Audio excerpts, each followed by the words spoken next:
What's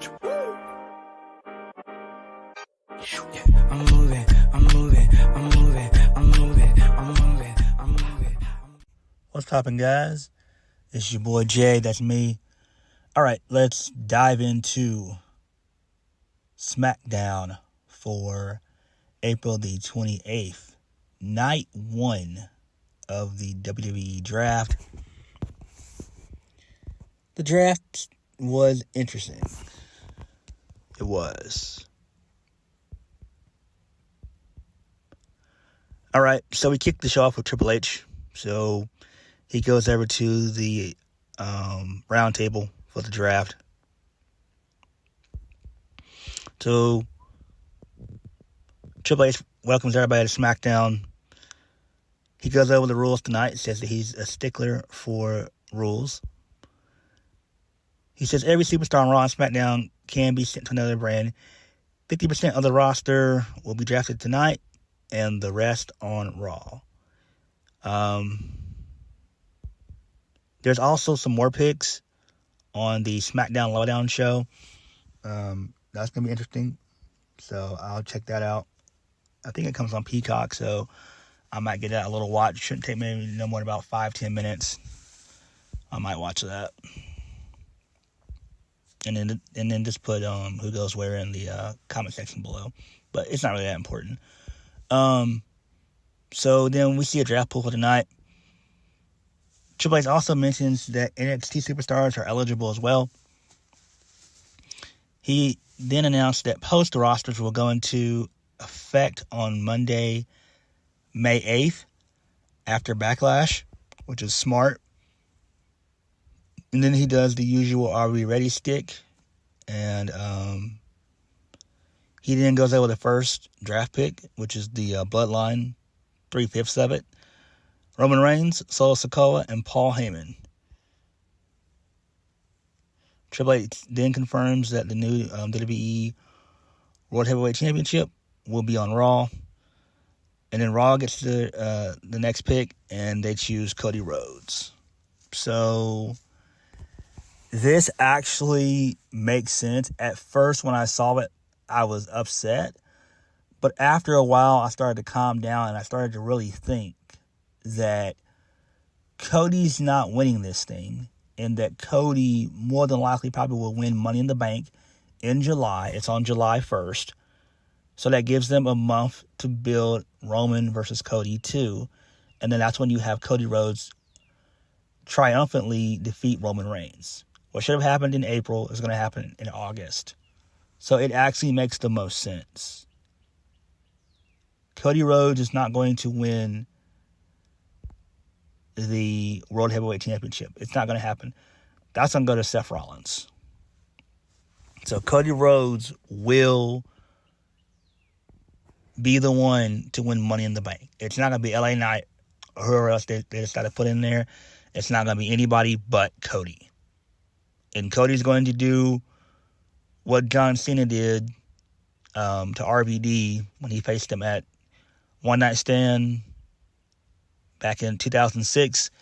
That's what Cody's going to be here. He's going to be the valiant babyface.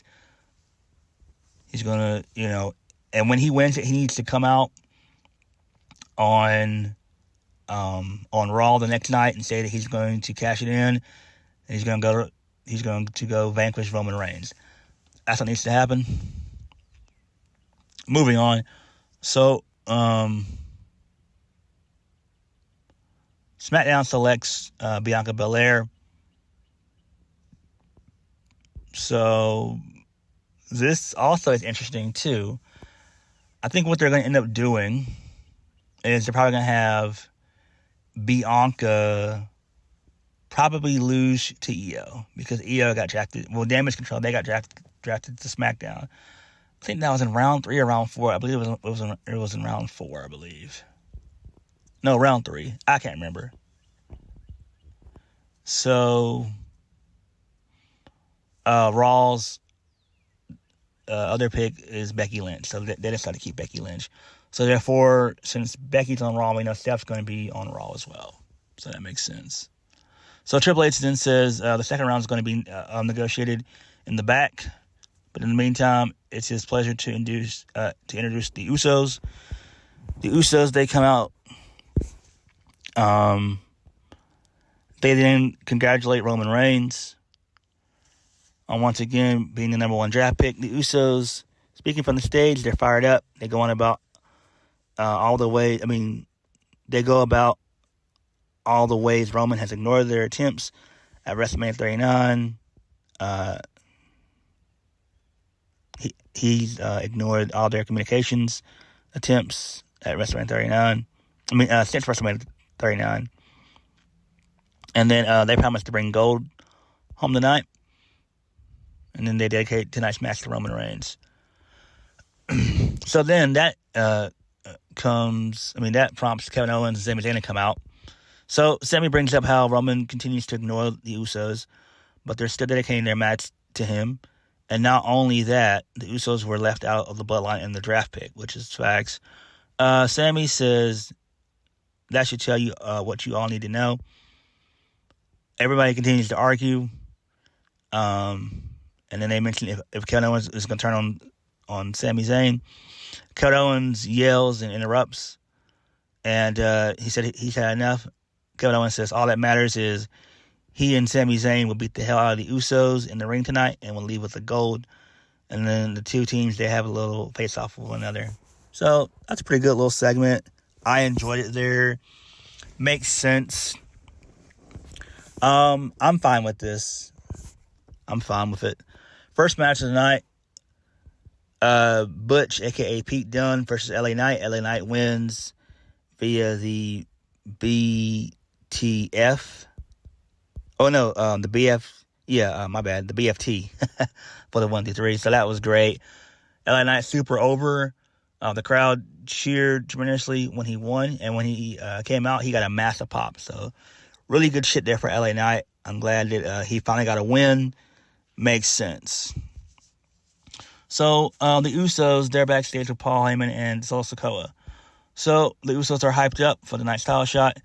Paul Heyman continues their tonight is the night narrative and cuts a tense promo. Heyman says that tonight they'll be on the island of irrelevancy or the ocean of obscurity as former champions. He says Roman Reigns wants them to succeed is the only avenue. And he wants them to reject the stain of failure Sami Zayn and Kevin Owens have put on the bloodline. Paul Heyman goes on with the pep talk. He says that Roman wants them to know one way or another that he will only accept the fact that tonight is the night. So Heyman begins to hand tape to Solo. He starts taping up his hand for the Samoan Spike, and then the Usos, they thank Paul Heyman. So I do like that. Makes sense, actually. Roman is tired of the Usos' failures. So we see Rob Van Dam and Michael P. Hayes. They come out of the Raw and SmackDown draft room. So RVD came out for Raw, and my bad, not Carmella, but Michael P. Hayes came out for SmackDown. So this is the second round of the WWE Draft. So we do see NXT people. They're watching from Orlando, which is great. So Michael P. Hayes, he announces the first pick of round 2. He mentions that SmackDown chooses the Street Profits. So then the RVD chant breaks out. And then he mentions that Imperium, they're not moving over to Raw. Michael P. Hayes announces the third pick and says that Edge is going to go to SmackDown. Then RVD announces the final pick for for Raw, that being Matt Riddle. So he's going to be on Raw. So that's cool. Again, makes sense. I'm glad that Edge is on SmackDown. Makes a lot of sense. He's done everything that he can do on Raw. So why not bump him to SmackDown?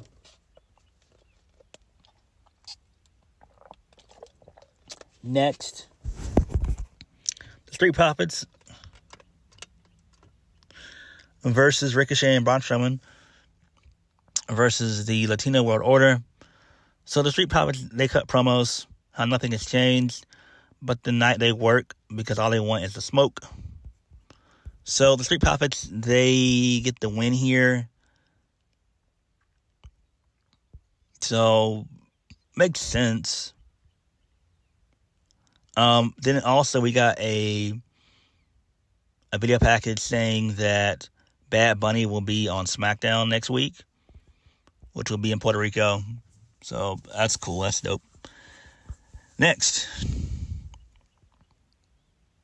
Teddy Long. He comes out of the Raw locker room.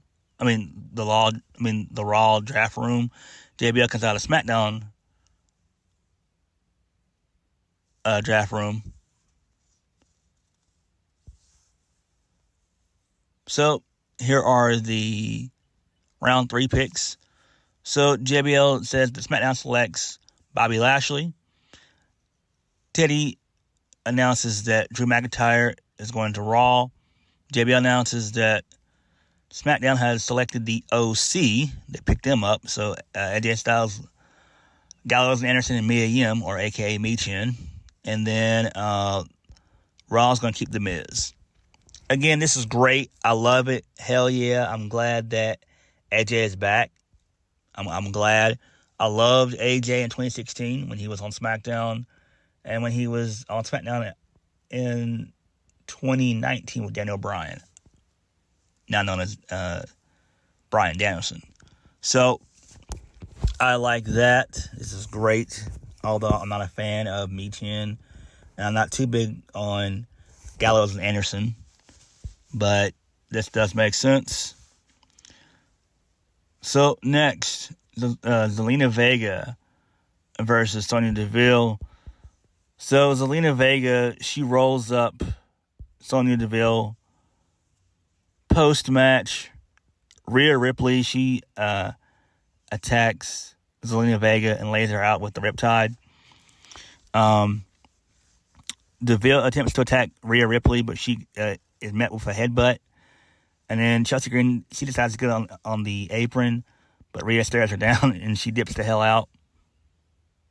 And then Rhea Ripley goes to deliver a Riptide, but it's countered with a DDT by Sonya Deville. And again, it doesn't make any sense why. So Zelina Vega, she's backstage with Santos Escobar and Rey Mysterio. She says the win felt so good, and the LWO has sparked fire in her. Zelina Vega said she's ready to go to WWE Backlash to perform in front of family. Rhea says no matter what she thinks her chances are against Rhea Ripley, all she has to do is fight with her heart and mind, and she'll leave Puerto Rico as champion. Nah, Ray, that's not going to happen at all. Not going to happen at all, period. So the OC, they come out, and AJ is about to get on the mic, but it's interrupted by the Viking Raiders. Oh, God. And Valhalla, a.k.a. Sarah Logan. AJ gets on the mic and says he wants to make sure that the Vikings come out for a fight. He says it would be 4-on-3, so they're not very smart. AJ says he's going to scoot to the corner, and now the AFC can handle business.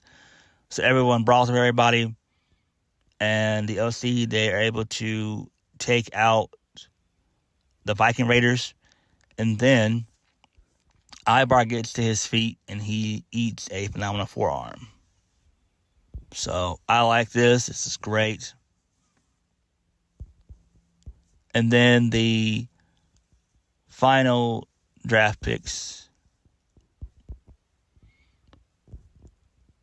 Road Dogg and Shawn Michaels. So Road Dogg for Raw and Shawn Michaels for SmackDown. No. It was Shawn Michaels for SmackDown and Road Dogg for Raw. My bad. So, Shawn Michaels announces that SmackDown selects Damage Control, so they're going to SmackDown. Road Dogg announces that Raw is going to select Shinsuke Nakamura. Shawn announces that Isla Dawn and Alba Fire are going to SmackDown. And so everyone in NXT is celebrating, basically. So Shawn's not happy with that pick or the next one. So Road Dogg announces that the final pick of the night, and Raw selected Indy Hartwell, who is the NXT Women's Champion. So we get another live shot from Orlando. So Mackenzie Mitchell, she interviews Isla Dawn and Alba Fire. They said that they're excited to come to the main roster while dominating NXT. After dominating NXT. My bad. So KC Square, they interrupt. And the two teams agree to have a match on Tuesday. So this makes sense, but KC Squared actually needs to not win here. They need to go to the main roster as well. So I don't know why the hell this shit is happening. To me, it doesn't make any sense. I get what they're trying to do, but KC Squared, they desperately need to be on the main roster. They desperately need that. Desperately.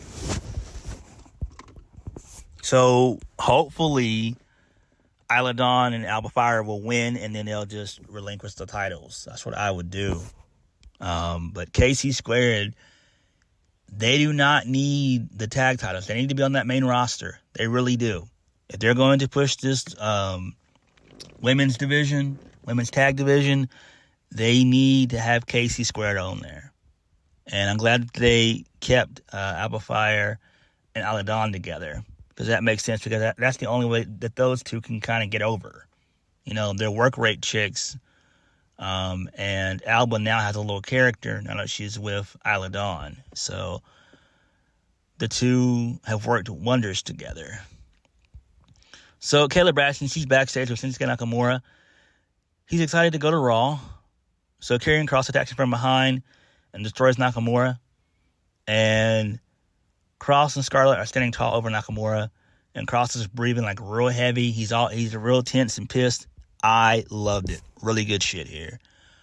The Usos there backstage, telling Solo to come out to the ring with him. Paul Heyman says the Tribal Chief wants Solo to stand in the back because he wants the spotlight to be on the Usos tonight, because tonight is the night. The Usos, they leave, and then Solo looks at his taped up thumb as Heyman flashes him a sinister look. So that leads us to the main event. Sami Zayn and Kevin Owens versus the Usos for the WWE Undisputed Tag Team Championships. Sami Zayn and Kevin Owens, they win. In the middle of the match, the camera, they cut backstage to Paul Heyman taking a phone call from Roman Reigns. He says, "Yes, sir," a few times and thanks the Tribal Chief. Heyman tells Solo that he just received the quote-unquote call, so tonight is the night. And then, so Solo, he comes out on stage. He's walking down slowly. The Matt Riddle and him, they have a good little brawl. And then this allows for Sami Zayn and Kevin Owens to win via the stunner into the haluva kick. And Jimmy was able to eat the pin. So, post-match, the Usos there at ringside trying to recover. They're disappointed. So Solo is staring them down. And Sami Zayn and Kevin Owens, they celebrate by raising their titles. So that was pretty cool. I think we're seeing some dissension from the bloodline now. I do think that Roman is going to force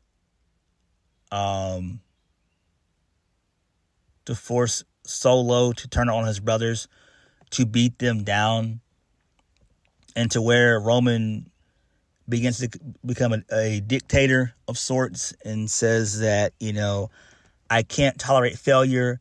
My cousins have failed me. I hope that my enforcer doesn't fail me. And so Solo gets in line. So I think that's what's going to happen. The draft overall itself was okay. Brawl is going to be decent as well. Because the Usos, they didn't get drafted at all. So that actually does make sense. Again, who's to say that they don't get drafted to Smackdown, they get drafted to Raw? I don't know. But this is very interesting to me because at some point, Roman has got to put the fear of God in the Usos. And this has to send the Usos over the edge to where they devise a plan to where Roman does lose to Cody at SummerSlam. We're not getting We're not getting Jey Uso versus Roman Reigns at SummerSlam. That's not going to happen. You can do that later on, sometime this year. I don't know when, but no. I do think that Cody will defeat Roman Reigns, and it will be at the behest of the Usos. The Usos will get revenge on Roman Reigns. But SmackDown was pretty okay this week. The draft was all right.